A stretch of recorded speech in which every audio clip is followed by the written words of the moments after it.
Millions of educated young people are taking to the streets right now. They aren't marching to change the world or to launch massive new enterprises. They are fighting, often violently, for the right to sit at a desk and do low-level clerical work. This region was once among the 7th richest economies on Earth. The British did not arrive here to bring civilization. They arrived because this land already held massive capital. To manage that wealth, they replaced a diverse economy of creators with an education system designed for a single purpose: training clerks to staff bureaucracy. They taught us how to apply for jobs, but they never taught us how to lead them. That historical training created a deep-seated fear of risk. It's why we convince ourselves that starting a business is impossible without a massive bank loan, a psychological barrier that keeps us waiting for permission to work. The true obstacle to building wealth today is this lingering cultural habit. We have been conditioned to see a salary as the only path to survival, choosing the safety of a clerkship over the potential of a creator. Global logistics empires now prove that physical capital is secondary to vision. Companies like Uber or Patao coordinate millions of trips every day without owning a single car.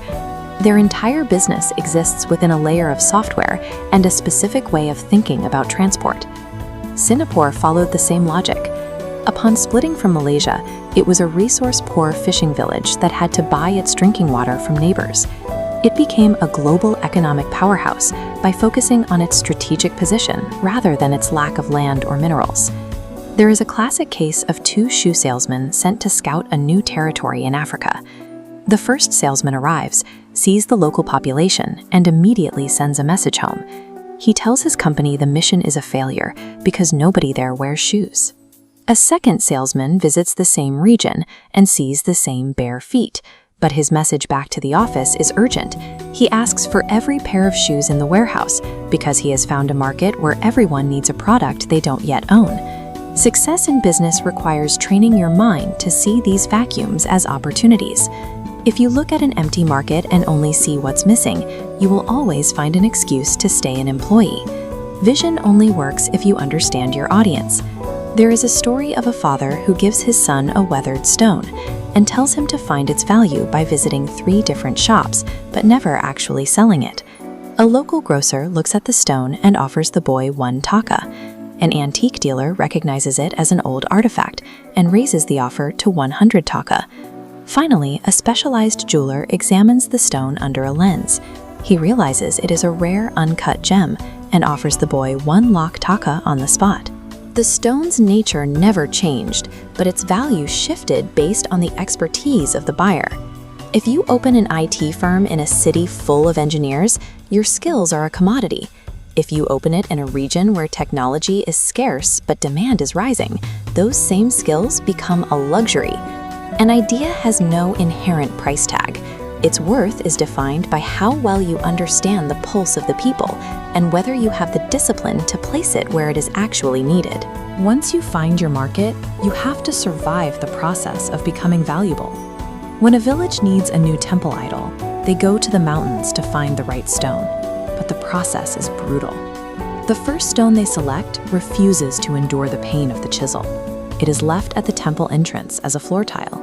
Now, every visitor walks over it, smashing coconuts against its face day after day. A second stone endures 6 months of agonizing carving and polishing.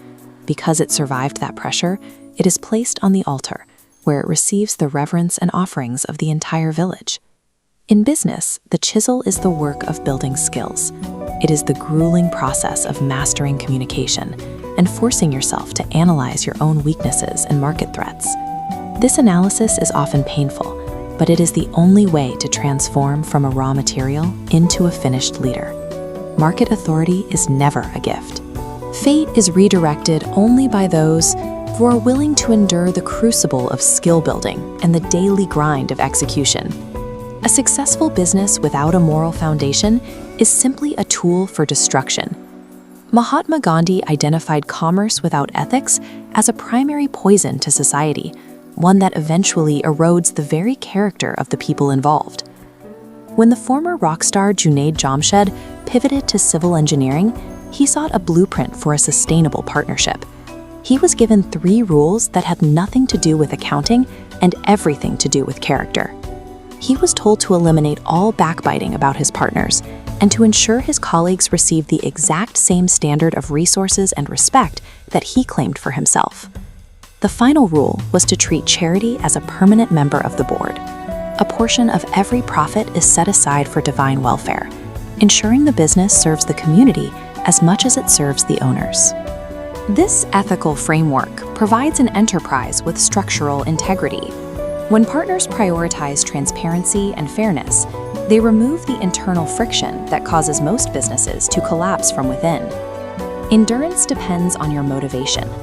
Harvard University conducted a study of 1,500 professionals over 2 decades to see who actually achieved their goals, those working for money or those working for the love of the craft. This chart reflects the outcome 20 years later. The professionals driven by passion outperformed the money-driven group by a factor of 20. The data shows that income-focused work rarely survives the long-term challenges of the market.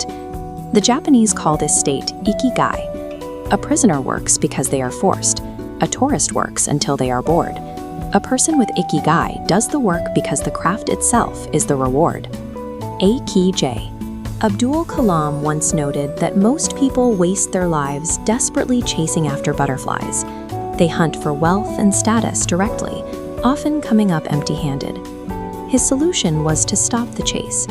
Focus on building your skills, enduring the pain of growth, and cultivating a beautiful garden.